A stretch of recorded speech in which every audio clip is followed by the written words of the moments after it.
That's what your people call the American dream?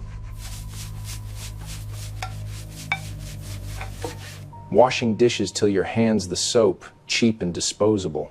Even a stray dog knows when it's not welcome. Why don't you? Because you'd starve without me. Craig's smile vanished. Every night, Austin Brooks was the last man standing in this restaurant. 6 days a week, 14 months straight. He'd applied 3 times to move up from the dish pit. 3 letters, 3 rejections. The new dishwasher 3 feet away? That was the CEO. 6 days watching. And tonight, after close, he followed Austin into the dark. What he found in the dark made him break down on the sidewalk like a man who just lost everything he believed in. Ashford's Grill sat on the corner of South Tryon Street in Charlotte, North Carolina, like a place that had earned the right to be there. 8 locations across the Carolinas, 15 years in business, a flagship restaurant that had collected 3 consecutive Best Workplace Awards from the Charlotte Business Journal, each plaque polished and mounted in the lobby where every guest could see them. Elliot Ashford built this company from a 20-seat diner he opened with his wife the year their first daughter was born. He washed dishes himself back then, mopped the floors at midnight, knew every employee by name. But 15 years and 8 locations later, Elliot hadn't set foot in a kitchen in 3 years. He ran the company from a corner office downtown, reading quarterly reports that told him everything was fine. The Charlotte flagship was Craig Whitmore's territory. Had been for 6 years. Craig was the kind of general manager who made the numbers work. Labor costs down, customer satisfaction up, 0 complaints on file. Every regional review came back clean. Every staff photo showed smiling faces. On paper, Craig Whitmore was the best manager in the company. Austin Brooks arrived at 3:47 p.m. every afternoon through the back entrance. He changed into his dishwasher's uniform in the locker room, a thin gray apron, faded and fraying at the edges, noticeably different from the crisp white aprons the kitchen staff wore. He stored his bag in an unlocked locker. Craig never provided locks for the dishwashers. "You don't keep valuables at work," he'd said once, and that was the end of it. Austin was 31, quiet, built like someone who'd spent years on his feet. His hands were rough, cracked at the knuckles, permanently reddened from hours in hot water and industrial detergent. He moved through the dish pit with a precision that didn't match the job, stacking plates in exact order, sorting silverware by type without looking, running the machine in a rhythm that kept pace with the busiest Friday rush without ever falling behind. 26 months ago, Austin Brooks was hired as a line cook, too, at Ashford's Grill's East Side location. Performance reviews. Exceeds expectations. He could break down a whole fish in 90 seconds. He knew every sauce on the menu by taste. The kitchen manager at East Side once told a server, "Austin's the most reliable cook I've got." That was before the complaint. 14 months ago, Austin filed a discrimination report against a shift supervisor at the East Side location. Within a week, the supervisor was transferred. Within 2 weeks, Austin was transferred too, to the Charlotte flagship, reassigned to the dish pit. Temporarily, they told him. Just until we sort things out. 14 months later, he was still scrubbing plates. The break room at the Charlotte flagship had 2 bulletin boards. The first was for front-of-house and kitchen staff. Colorful, covered in photos from team outings, handwritten shout-outs, a printed Employee of the Month ballot. The second board near the back door was for dishwashers. It held a single printed schedule. No photos, no shout-outs, no ballot. Austin's name sat in the bottom corner of that schedule. Smallest font. Every shift. Close. 6 days a week. No rotation. He never complained about the schedule. He complained once about the job title and learned what complaining cost. On his 4th day at Charlotte, Austin opened his employee profile on the company's internal portal. His title read, Dishwasher. His start date had been reset to 14 months ago. His performance reviews from East Side were gone. Under Prior experience, one word. None. He printed the page, stared at it, then folded it and put it in his locker, next to 3 handwritten letters he'd addressed to HR over the past 14 months, each requesting a transfer back to a line cook position. Each letter was polite, professional, specific. Each one ended the same way. I'm ready whenever you are. Every letter had been stamped, received. Not one had been answered. At 5:15 each evening, Austin's phone buzzed. Same caller.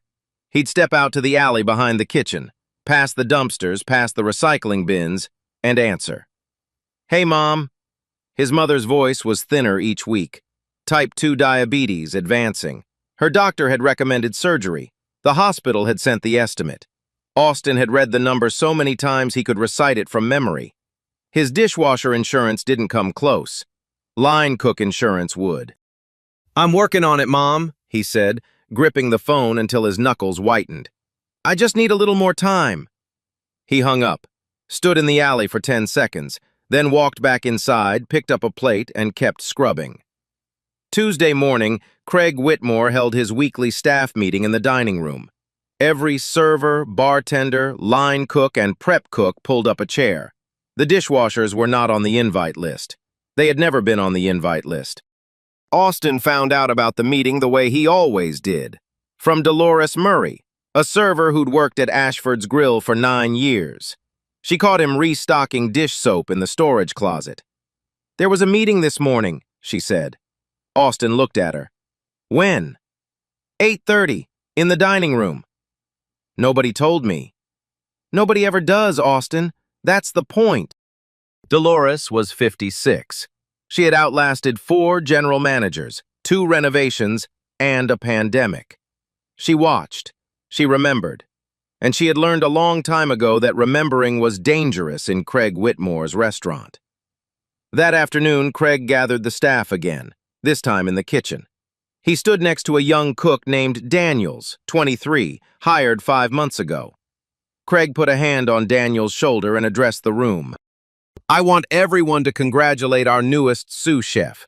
Daniels has shown real dedication, real growth, and exactly the kind of energy that fits the kitchen culture we're building here. This is what happens when you show up ready to grow. Applause. Handshakes. Someone popped a bottle of sparkling water like it was champagne. Austin heard the announcement through the dish pit door. The door was open 6 inches, enough to hear everything, not enough to be seen. He knew Daniels, liked him even. Daniels was eager, made mistakes, asked questions. Good kid. But Austin also knew that 3 weeks ago, Daniels had burned a Beurre Blanc so badly the whole station had to be refired. And it was Austin, through the kitchen window, who had talked him through remaking it in 90 seconds. Daniels never mentioned where the help came from. Neither did Craig. Austin dried his hands on his apron, walked to Craig's office, knocked once. Craig looked up from his computer. Got a minute? Austin asked. Sure, buddy, what's up? The line cook position. I've put in 3 requests over the past 14 months. I'd like to know where they stand. Craig leaned back in his chair. His expression didn't change. It never changed. That was the trick. Craig's face was a locked door. Austin, I've told you, there's a process. When you're ready, we'll talk. I've asked 4 times. And I've answered 4 times, buddy. Austin held the doorframe. Daniel started 5 months ago. I've been here 14.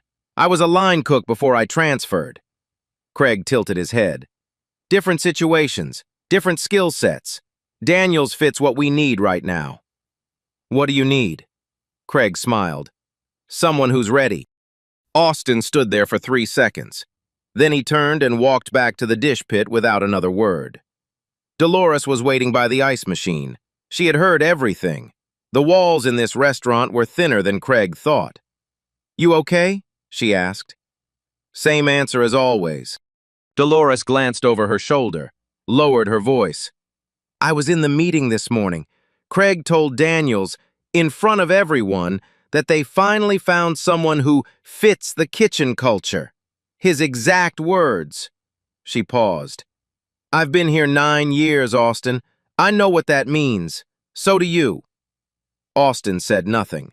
He looked at the dish pit, looked at the kitchen door, looked at the plaque on the lobby wall that read, "Best Workplace." He went back to scrubbing. 20 minutes later, a new dishwasher, white, 19, 3 weeks on the job, walked up to Craig's office with the same question. "Any chance of moving to prep cook?" Craig's response, "Absolutely. Let me get you on the schedule for a trial shift next week." Austin heard it through the wall. That evening, Dolores stood alone in the lobby after her shift. She stared at the anonymous feedback box mounted near the host stand, the one the company had installed last year as part of its Employee Voice Initiative. She pulled a pen from her apron, wrote 7 words on a napkin. "Check Austin Brooks's file, the real one." She folded it twice, dropped it through the slot, and walked out. She didn't know that Craig emptied that box every Friday. She didn't know her note would never reach a single person in corporate. But she wrote it anyway. 300%. That was the number on Elliot Ashford's screen. Annual dishwasher turnover at the Charlotte flagship, 300%. Every other position in the restaurant sat below 40. Cooks, servers, bartenders. They stayed. Dishwashers disappeared like they were never there. Elliot stared at the number from his corner office on the 14th floor. Behind him, floor-to-ceiling windows overlooked the Charlotte skyline. On his desk, a framed photograph. 23-year-old Elliot standing in front of a 20-seat diner, arm around his wife, both of them grinning like they'd just conquered the world. He was wearing a dishwasher's apron in that photo. His COO, seated across the desk, shrugged it off. "Charlotte's numbers are great otherwise. Revenue's up 11%. Guest satisfaction is the highest in the region. Craig runs a tight ship." "A tight ship doesn't lose people that fast," Elliot said. He turned the monitor so his COO could see. 300% means we replace every dishwasher 3 times a year. That's not turnover, that's a revolving door." "It's the dish pit, Elliot. Nobody stays in the dish pit." "I did." The COO went quiet. That night, Elliot sat at his kitchen table after his wife and daughters went to bed. He pulled up the Charlotte flagship's roster on his laptop, scrolled through names. Most dishwashers lasted 2 to 4 months. One name had been there for 14 months, Austin Brooks. 14 months in a position with 300% turnover. Either Austin Brooks was extraordinary or something was holding him there. Elliot picked up his phone, called his wife from 2 rooms away. She answered on the first ring. "You're about to do something, aren't you?" she said. "I want to go undercover, Charlotte, the dish pit." Silence for a moment. Then, "You used to wash dishes yourself at the first place, remember?" Elliot looked across the hall at the framed photo on his office wall, the same one on his desk, the same 20-seat diner, the same apron. "Yeah," he said, "I remember." "Then go remember again." Monday morning, Elliot Ashford showed up at the Charlotte flagship's back entrance at 3:30 p.m. Clean shave, baseball cap, jeans, a borrowed name on a fake application, Eddie Carlisle. Employment history, grocery store stockroom, no kitchen experience. He wanted to enter at the lowest rung, the same way every dishwasher did. Craig Whitmore met him at the door. Firm handshake. Didn't look at his face for more than a second. "Eddie, welcome aboard." Craig pointed down the hallway. "Dish pit's through there. Stay out of the kitchen." First instruction. First red flag. Elliot walked through the hallway, pushed open the dish pit door. The heat hit him first. A wall of damp, sour air, thick with the smell of industrial soap and old grease. The noise came next. The mechanical churn of the dishwasher, the clatter of plates stacked too fast, the muffled roar of the kitchen on the other side of a half-open window. Austin Brooks was already there, apron on, hands in the water. He glanced at Elliot, quick, measuring, then looked back at the sink. "You the new guy?" "Yeah, Eddie." "Austin." A nod, nothing more. Elliot tied on his apron, thinner than he expected, a different color than the kitchen staff's, fraying at the hem. He stepped up to the second sink and plunged his hands into the water. The kitchen was 3 feet away, visible through the pass-through window. He could hear the cooks laughing, smell the garlic hitting hot pans, see the energy, the movement, the life of a restaurant at full speed. And he was on the other side of the glass, invisible, scrubbing someone else's plates. When did my company start having a back room? He thought. He didn't know yet, but he was about to find out. Day 1. Elliot learned 3 things before his first shift ended. The first, Austin Brooks was the fastest, most organized dishwasher he had ever seen. Not just efficient, precise. Plates sorted by size before they hit the rack. Silverware separated by type without looking.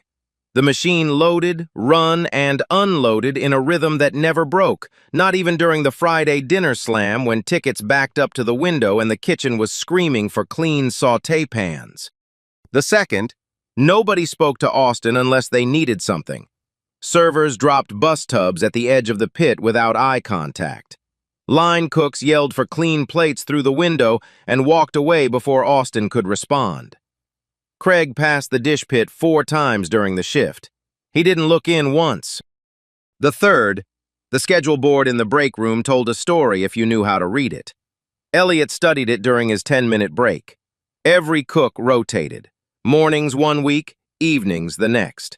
Servers swapped weekends. Bartenders alternated closes.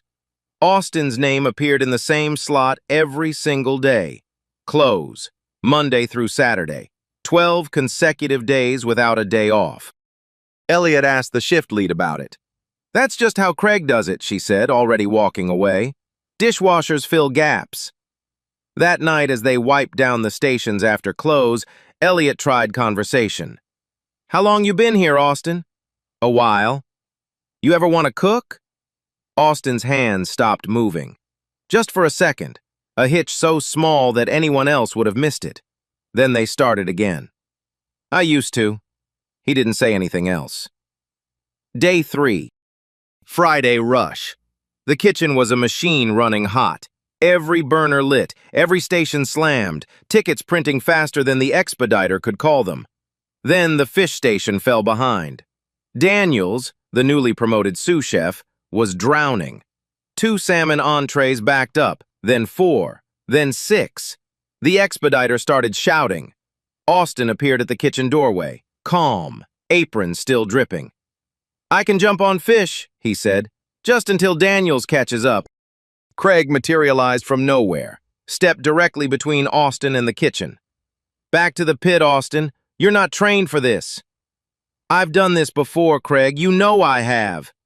"I know what your file says. Dish pit." Craig held the doorway until Austin turned around. The kitchen watched. Nobody said a word. Daniels stared at his cutting board. The expediter looked at the ceiling. Austin walked back to the sink, picked up a plate. Then, quietly, to Elliot, "My file says whatever he wants it to say."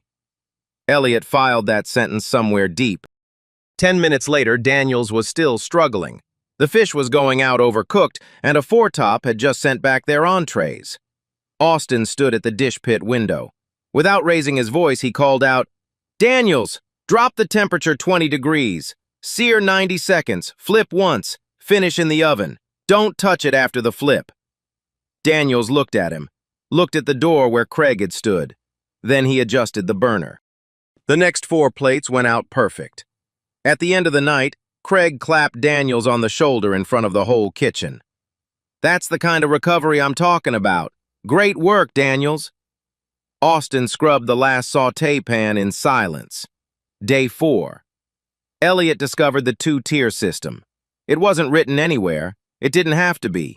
It lived in the spaces between the rules, the gaps that Craig had carved out over 6 years until they felt permanent. Staff meetings, kitchen and front of house only. Dishwashers were not invited, not informed, not mentioned. Elliot asked Craig directly, "Can I sit in on the meeting?" Craig laughed, a short, easy laugh like Elliot had said something endearing. "It's not for dish guys, Eddie. Nothing in there concerns you." Tip pool. Servers and cooks shared tips at the end of every shift. Dishwashers, who regularly bust tables during rushes, carried plate stacks from the dining room, and restocked glassware on the floor, received nothing. Dishwashers don't interact with guests, Craig told Elliot when he asked. They don't represent the brand. Dolores Murray, the 9-year server, set Elliot straight during a quiet moment by the ice machine.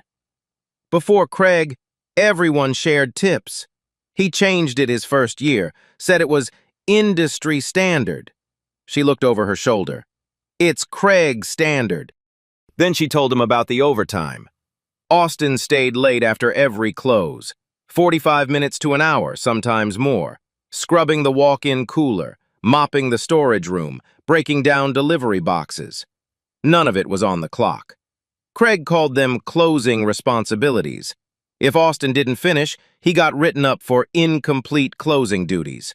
If he did finish, he didn't get paid. How long has this been going on? Elliot asked. Since Austin's first week, Dolores said. Same thing happened to the dishwashers before him. They all quit. Austin didn't. Day 5. Elliot cornered Dolores again during the afternoon lull. He needed to understand the scope. How long has Austin been doing this? Teaching from the dish pit? Dolores set down the silverware she was rolling. Since his first month. The beurre blanc that Daniels got promoted for? Austin talked him through it.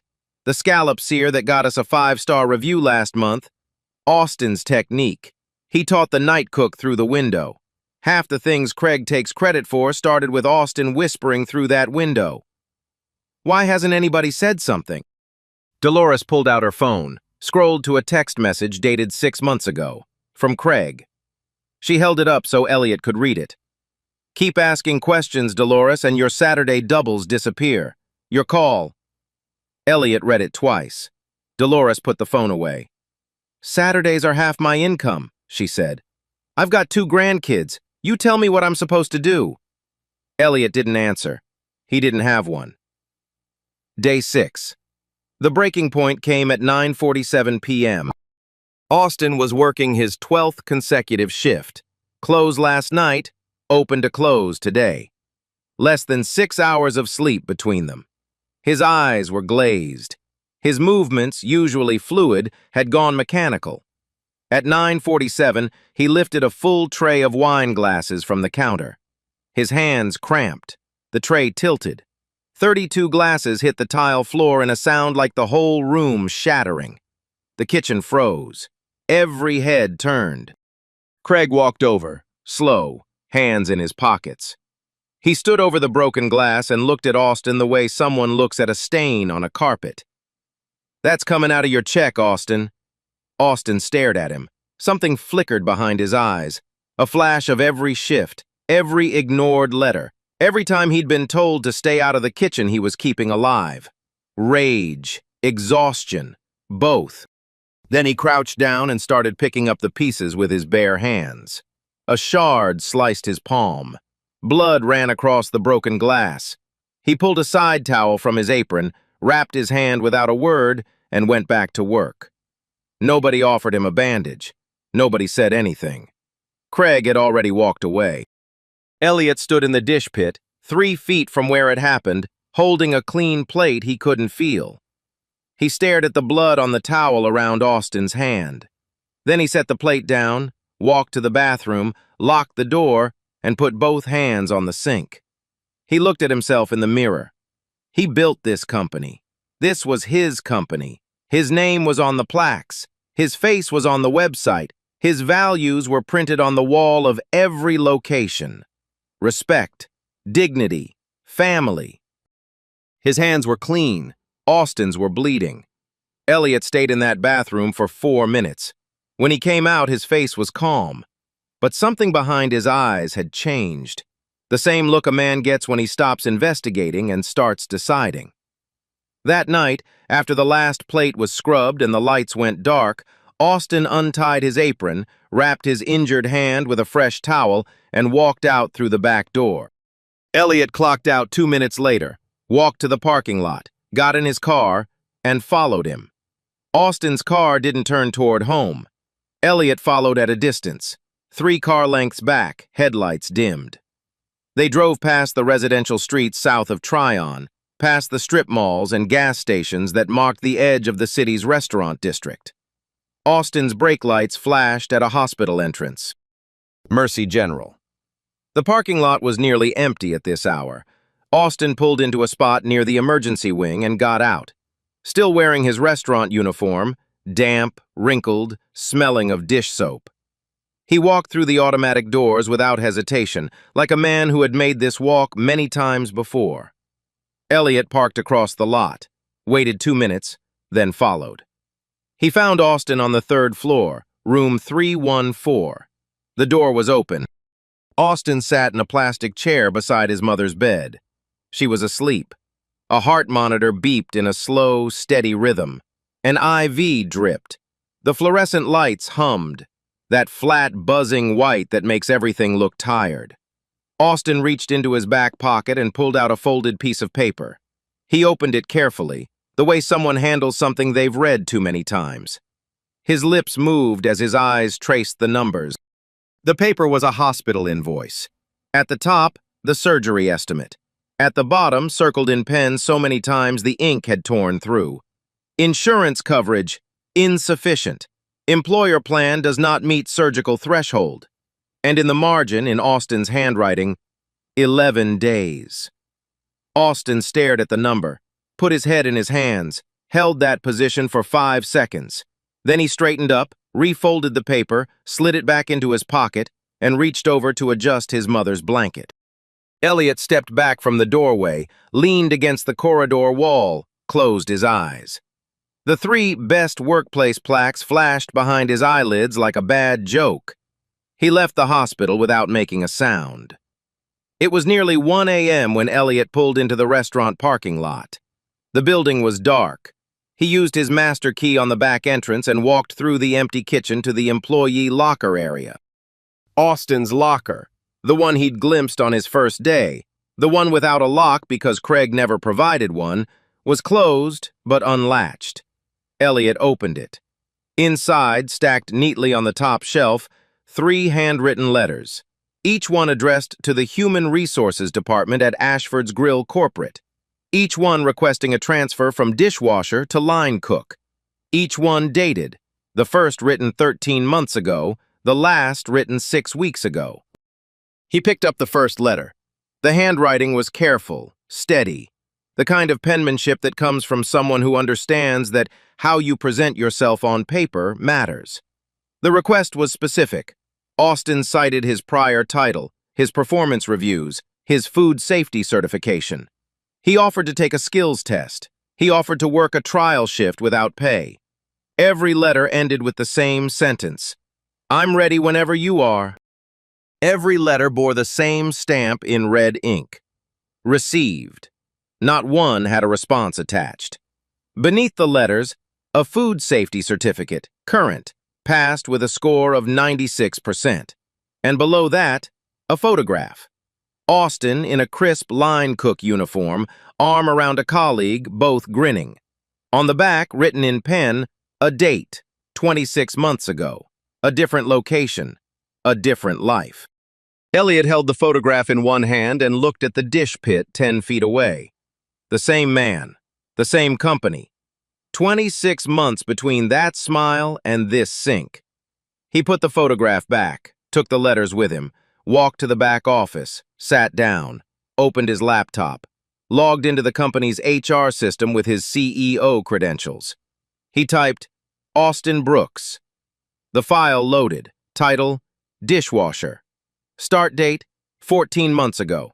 Prior experience, none listed. Elliot clicked Edit History. The screen reorganized. A column of timestamps, login names, and changes made. Original entry, 26 months ago. Line Cook 2.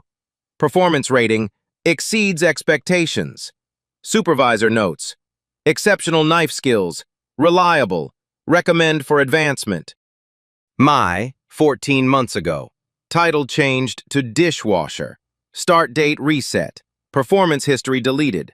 Prior experience cleared. Discrimination complaint status changed to resolved. No action needed. Last modified by Craig Whitmore. Date of modification, 7 days after Austin filed his complaint. Elliot sat in the dark office. The screen glowed blue on his face.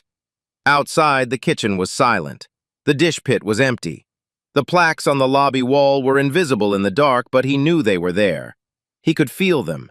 He whispered to no one, "What did I let happen?" Then he picked up his phone, dialed his head of HR. It was 2:14 a.m.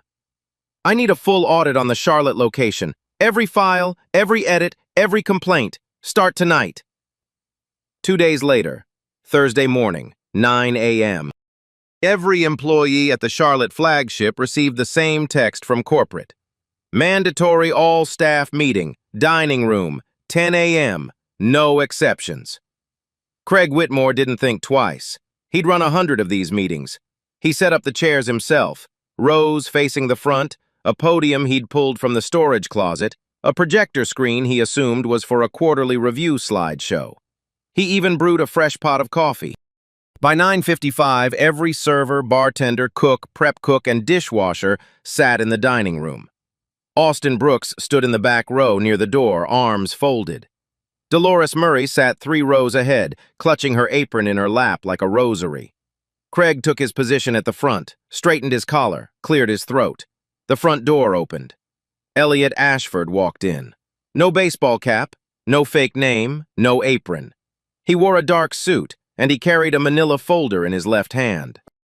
Craig's face moved through 3 expressions in 2 seconds: recognition, confusion, dread. His hand, holding a coffee mug, lowered to the podium. "Eddie?" "It's Elliot, Craig. Elliot Ashford." He stopped 5 feet from the podium. "I own this company." The room went silent. Not quiet, silent. The kind of silence that has weight to it. 36 employees staring at a man they'd worked beside for 6 days without knowing his name. Elliot didn't sit down. He didn't smile. He faced Craig the way a surgeon faces an incision. No anger, no hesitation, just the steady certainty of someone who already knows what's underneath. "I'm going to ask you some questions, Craig. I'd like honest answers. Can you do that?" Craig's jaw tightened. "Of course." "How many dishwashers have worked at this location in the last 2 years?" Craig shifted his weight. "I'd have to check the—" 14, I checked." Elliot opened the manila folder. 14 dishwashers in 24 months. Turnover rate, 300%.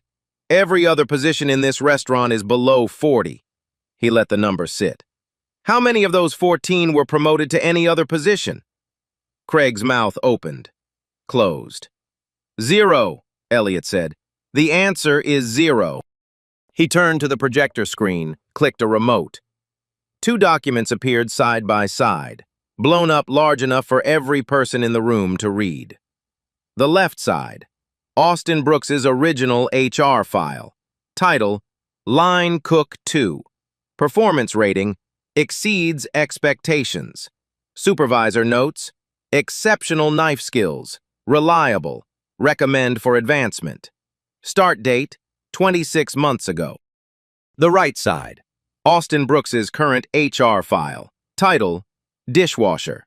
Prior experience, none listed. Start date, 14 months ago. Performance history, blank. At the bottom of the right side document, highlighted in yellow, last modified by Craig Whitmore. Date, 7 days after discrimination complaint filed. The room didn't gasp. It was worse than a gasp. It was 36 people reading the same thing at the same time and understanding exactly what it meant. Craig's hand started trembling. The coffee mug rattled against the podium. Elliot pulled a single printed email from the folder.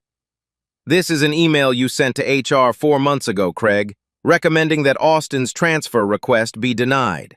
Your reason," he read it aloud, and I quote, "the candidate does not fit the kitchen culture we are building."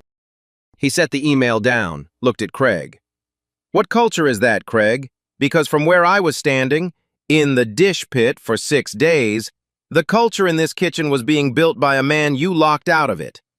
Craig's mouth moved. "I can explain." "You wrote it. You don't need to explain it." Elliot turned to the back of the room. Austin stood against the wall. His arms had dropped to his sides. His face was unreadable. Austin. Elliot's voice shifted. Still firm, but something beneath it cracked, like a beam under too much weight. Your file was changed. Your complaint was buried. Your letters were never forwarded. He reached into the folder and pulled out 3 handwritten letters, held them up so the room could see. Every one of these said the same thing at the end. I'm ready whenever you are. Elliot's voice broke on the last word. He steadied himself. You were ready. You were always ready, and I'm sorry it took me putting on an apron to see it. Austin didn't cry. He didn't speak, but something shifted in his posture. His shoulders drew back, his chin lifted, and he stood straighter than anyone in that room had ever seen him stand. Not pride, not anger, something quieter. The look of a man who had been told for 14 months that he didn't exist, and was now standing in a room full of people who could finally see him. Elliot turned back to Craig. You're relieved of your position, effective immediately. HR will contact you regarding next steps. Craig opened his mouth, closed it, set the coffee mug down on the podium with a click, walked to the door, opened it, walked out. The door closed behind him. Nobody followed. Elliot faced the room. This man's name is Austin Brooks. His title, his real title, is Line Cook II, as of today. Silence held for 3 seconds. Then Dolores Murray in the 3rd row started clapping. Alone at first, one pair of hands in a quiet room. Then Daniels joined. Then a server near the window. Then another. Then the whole room. 35 people standing, applauding, some of them looking at Austin like they were seeing him for the first time. Austin's eyes glistened. He pressed his lips together, nodded once. Once was enough. The applause faded. The chairs stayed. Nobody left. Elliot pulled a chair from the front row, set it across from the podium, and sat down. He didn't stand over the room. He sat in it. Then he asked Austin to come forward. Austin walked through the rows. Every pair of eyes followed him. He sat down across from Elliot, the first time in 14 months that Austin Brooks had been at a table in this restaurant as anything other than the man who cleaned them. Elliot opened a second folder. Inside, a printed employment contract. He slid it across the table. Line Cook 2, full benefits package, the one that covers surgical procedures. Backdated to your original start date 26 months ago. He paused. Back pay for the 14-month salary difference between Dishwasher and Line Cook will be deposited into your account by Friday. Austin read the contract. His eyes moved line by line, steady, careful, the same way he read his mother's hospital invoice every night, except this time the numbers were moving in his direction. He looked up. And my mom's surgery? Your insurance is upgraded to the Line Cook tier. Retroactive. Elliot held his gaze. I called Mercy General this morning. They confirmed coverage. You have 9 days. That's enough. Austin closed his eyes. One breath. Long, slow, controlled. The kind of breath a man takes when he's been holding something for 14 months and can finally set it down. He opened his eyes, picked up the pen from the table, a company pen, the kind that sat on Craig's desk, the kind that was never offered to dishwashers, and signed his name. Elliot nodded. Then he stood and faced the room. What happened to Austin didn't happen in a vacuum. It happened because I built a system with gaps wide enough for someone like Craig to operate inside them for 6 years without anyone above him noticing. He let that settle. That ends today. He walked to the projector, clicked to a new slide. 5 bullet points. No jargon, no corporate language, just structure. Effective immediately across all 8 Ashford's Grill locations. First, anonymous complaint channel. Every location will have a direct reporting line to an external ombudsman, not internal HR, not your general manager. If you have a problem, it goes outside this building to someone who doesn't work for me. If you're afraid to use your name, you don't have to. Dolores Murray straightened in her seat. Second, Mandatory promotion review every 6 months for every employee. No manager can block a promotion without documented, verifiable reasons reviewed by a third party. If you've been in the same role for 6 months and you've asked to move up, someone outside this restaurant will look at your file and tell you why or why not. In writing. Austin, still seated at the table, looked at the 3 letters in Elliot's hand. Third, HR file protection. Starting today, only corporate-level HR can modify employment history.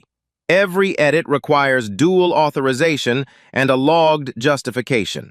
No single person at any location can change your title, your start date, or your performance record.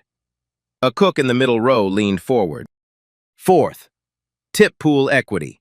Every employee who performs tipped service duties, bussing tables, restocking the floor, running food, shares in the tip pool, regardless of job title. If you do the work, you get the pay. Period. 2 dishwashers in the back row exchanged a glance. Fifth, schedule fairness.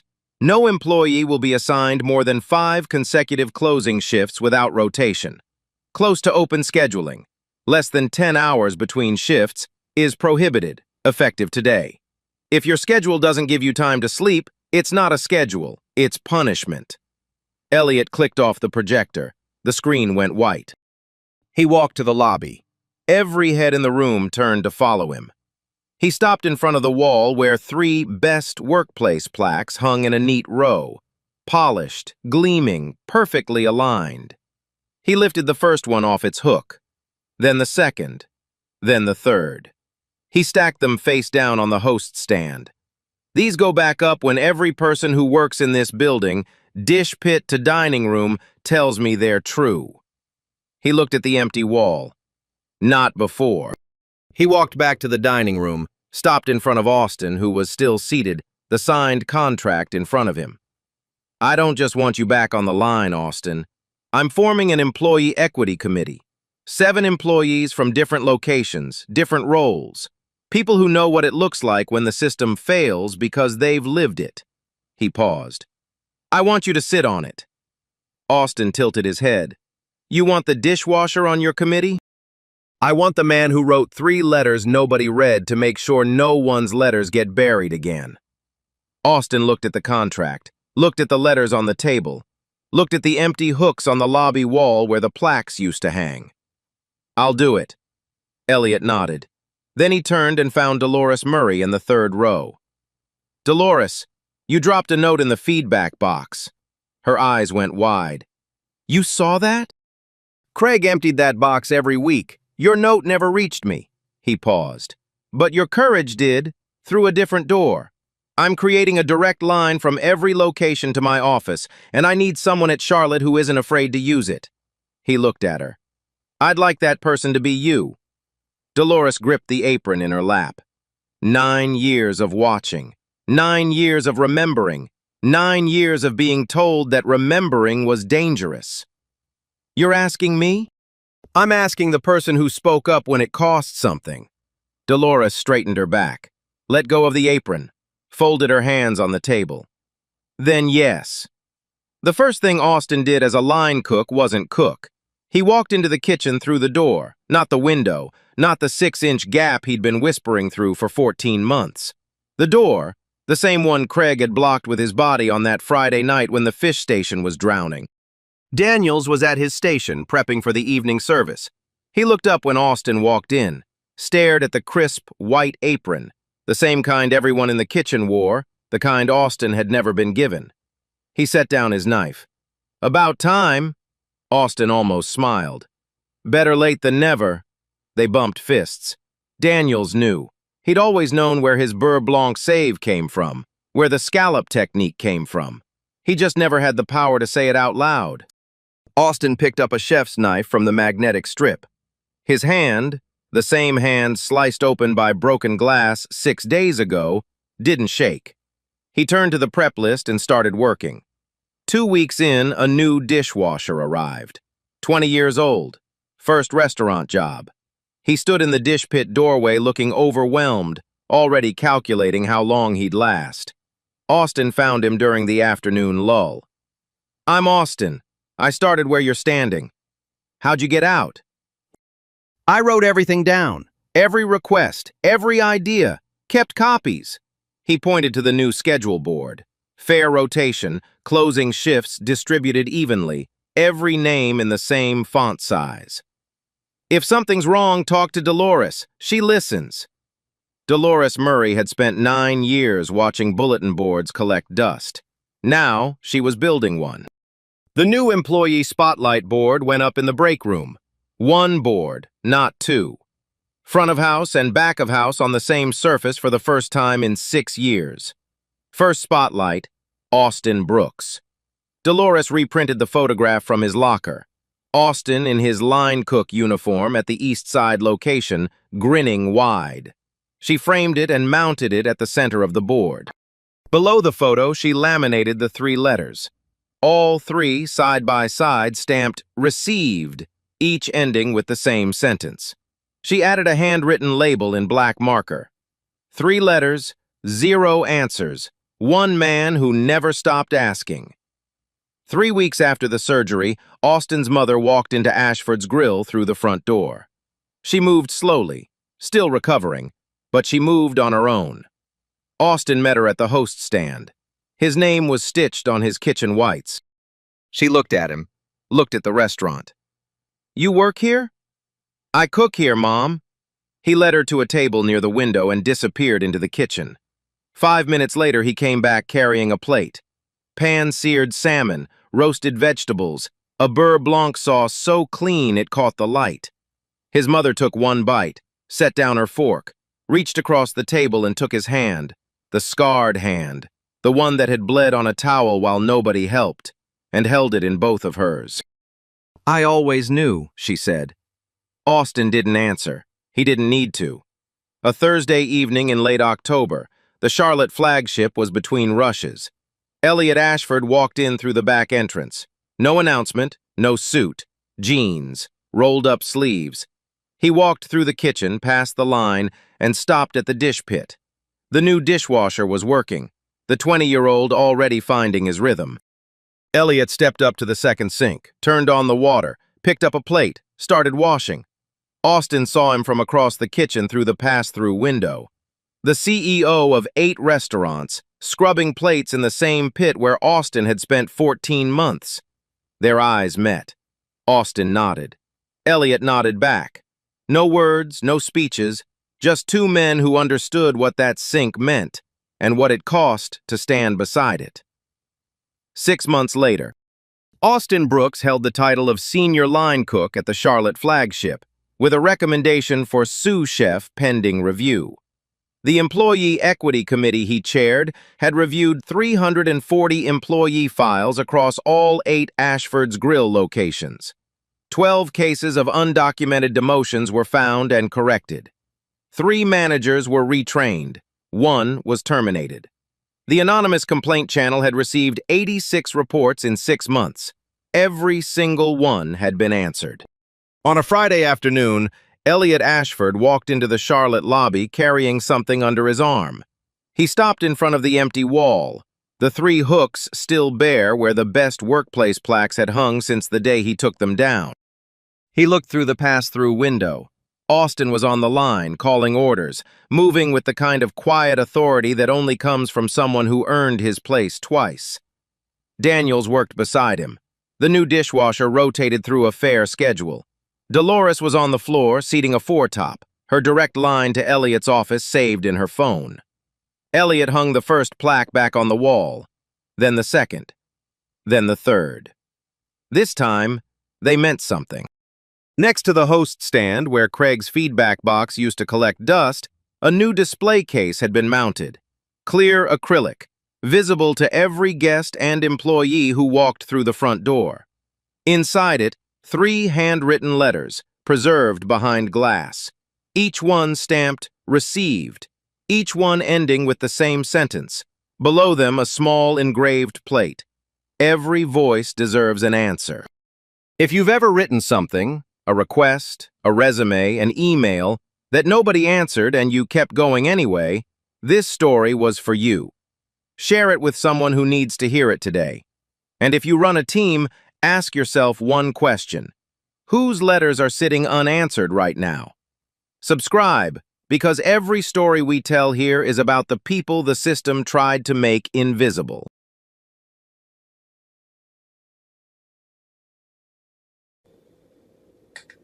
Three letters, 14 months, 0 replies, and every single one ended the same way.